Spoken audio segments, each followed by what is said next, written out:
Late again, Private. What was it this time? A broken nail? Colonel Briggs scoffed as the room of officers chuckled behind him. The air was thick with disdain, and every eye drilled into her like she didn't belong. She stood frozen at the entrance of the debriefing room, her uniform dusty, her hair clinging to sweat. No one noticed her trembling hand or the dark stain spreading beneath her jacket. The colonel didn't wait for her answer. He turned back to the board, barking orders as if she were invisible. "We need soldiers, not excuses." The laughter was sharper than gunfire. She bit her lip, stepped forward, wincing, and took her place among them. But every step felt like knives in her gut. Still, she stood tall, always had. Just hours earlier, Private Elise Rourke had crawled out from under a toppled Humvee after an ambush on the ridge. Communications were jammed. Reinforcements never came. 3 men down, 2 rescued, 1 unconscious on her back as she dragged him 6 miles through enemy-patrolled woods. But all they saw was a woman who arrived late. "Permission to speak, sir," she said, her voice strained.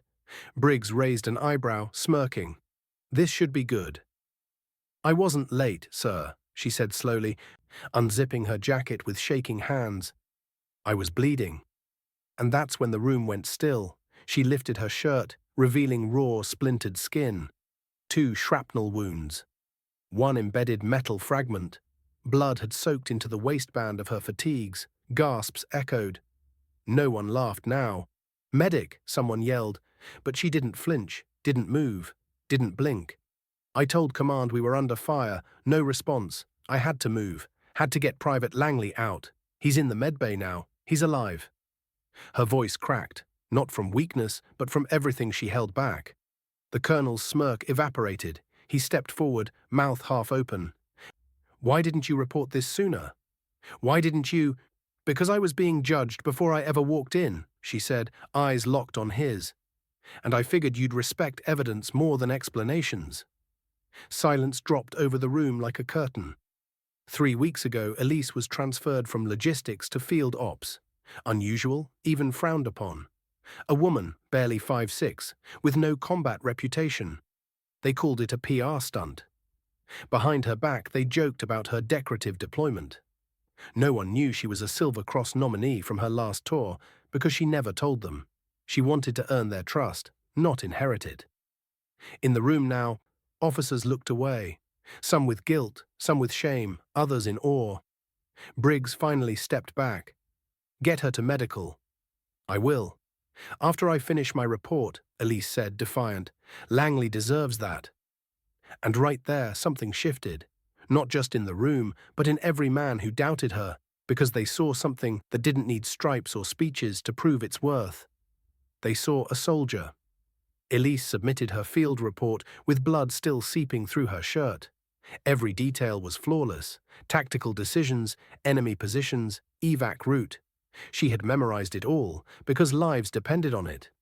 And because she knew they'd be watching, waiting for her to slip. She never did. Later that day, in the infirmary, Colonel Briggs visited her. For the first time, he didn't come with sarcasm or suspicion. "You saved Langley's life," he said, quieter than she expected. "I did what I was trained to do." "No," he said, meeting her eyes. "You did more than that. You did what half this room would have failed to do." She didn't reply, not out of pride, but because validation had never been her goal. He placed a silver insignia on her bedside table.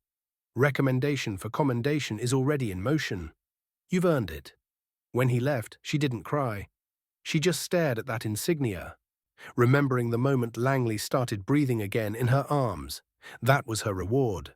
The next day, a mandatory assembly was held. Colonel Briggs addressed the unit. "We misjudged a soldier," he began, "because we assumed strength only looked one way. We were wrong." He turned to Elise, who stood, healing but proud, as the room erupted in applause. Some clapped with embarrassment, others with admiration, but all of them with respect, because a scar told the truth no uniform could hide. Before we end this story, let us know in the comments where you're watching from. We'd love to hear. If this story touched you, don't forget to like the video, subscribe to the channel, and let us know how you feel in the comment.